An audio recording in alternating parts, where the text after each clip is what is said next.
নমস্কার। সবাইকে আমার বুক ভরা ভালোবাসা।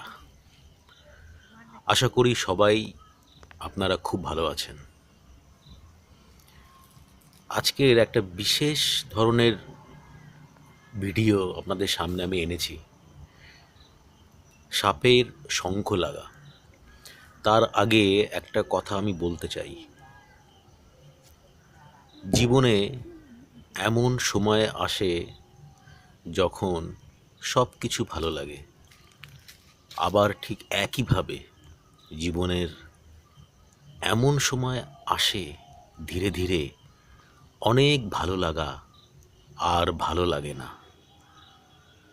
তো বন্ধুরা, যাই হোক, এই যে সাপের শঙ্খ লাগাটা জন্ম অষ্টমীতে ভিডিও শ্যুট করা।